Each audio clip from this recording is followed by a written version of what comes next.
Assalamualaikum warahmatullahi wabarakatuh.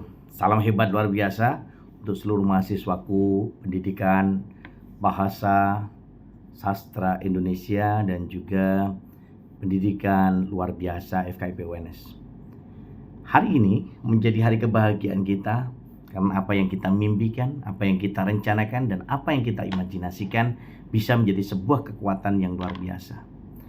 Dalam proses belajar, tentu kita tidak bisa lepas dari upaya untuk terus berliterasi dengan Ratu Lisa, rajin menulis dan membaca.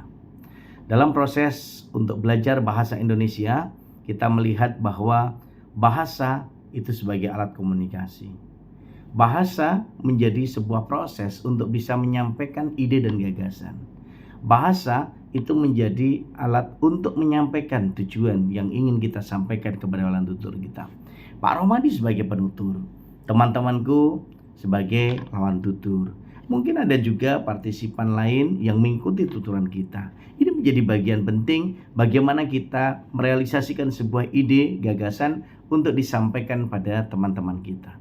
Baiklah, yang pertama teman-temanku, Mbak Angel dan kawan-kawan, keluarga besar, pendidikan luar biasa yang hari ini berproses untuk belajar bahasa Indonesia, tentu tidak akan lepas dari upaya kita untuk melanjutkan proses komunikasi sejak kecil ya, dilahirkan oleh ibu dan bapak sebagai panutan kita, sebagai orang yang selalu memberikan pendidikan kepada kita, dan sebagai guru yang pertama ketika berada pada ranah keluarga. Nah, dalam proses ini tentu kita melihat bahasa menjadi alat utama untuk menyampaikan informasi kepada lawan tutur kita. Maka belajar bahasa itu penting. Belajar bahasa itu memerlukan sebuah proses dalam penggunaan sehari-hari di lingkungan sekitar kita. Kita mulai dari ranah keluarga. Apabila komunikasi sudah dilakukan dalam proses ranah keluarga, tentu di sini akan kita temukan bagaimana penggunaan bahasa yang baik, benar, dan santun. Ini yang utama. Jadi belajar bahasa Indonesia ini bagian kecil untuk bisa belajar bahasa secara makro. Belajar bahasa Indonesia ini bagian dari belajar budaya Indonesia. Tetapi juga perlu kita ingat, belajar bahasa Indonesia ada proses belajar bahasa lokal, bahasa ibu kita. Ada yang mungkin bahasa ibunya bahasa Jawa, ada yang bahasa ibunya bahasa Batak, ada yang bahasa ibunya mungkin bahasa daerah di Papua, ada bahasa daerah yang ada di suku Nias, dan mungkin macam-macam. Sehingga bahasa daerah yang ada di seluruh Indonesia ini adalah sumber kekayaan budaya nasional kita. Maka oleh karena itu, teman-teman badan luar biasa, ketika kita belajar bahasa Indonesia berarti kita belajar kebinekaan. Maka disitulah selalu Pak Romadi tanamkan rasa nasionalisme. Rasa nasionalisme untuk seluruh masyarakat Indonesia, untuk seluruh pembelajar bahasa. Belajar bahasa Indonesia berarti kita sedang belajar tentang apa itu perbedaan dalam sebuah proses bahasa, dalam proses untuk menyampaikan ide, dalam proses untuk menyampaikan tujuan kepada lawan tutur kita. Dan kebinekaan yang kita miliki, keberagaman yang kita miliki, ini adalah bagian proses belajar bahasa Indonesia kita. Maka Pak Romadi selalu mengatakan, sebagai upaya untuk membangun ciri kekuatan dan kebersamaan kita, persatuan dan kesatuan kita, saya selalu mengatakan, yang pertama, tanamkan rasa cinta dan bangga terhadap bahasa Indonesia di dalam hati kita. Maka saya selalu memberikan yel, aku cinta bahasa Indonesia, aku bangga bahasa Indonesia. Bahasa Indonesia luar biasa. Itu yang pertama. Jadi upaya kita untuk terus belajar bahasa Indonesia harus kita pupuk dari sekarang. Maka dalam proses diskusi berbahasa, diskusi tentang budaya, diskusi tentang seni, ini penting. Maka mengapa kita perlu belajar bahasa Indonesia? Karena disinilah rasa cinta dan bangga kita pada bahasa Indonesia yang diperjuangkan oleh kakek nenek moyang kita era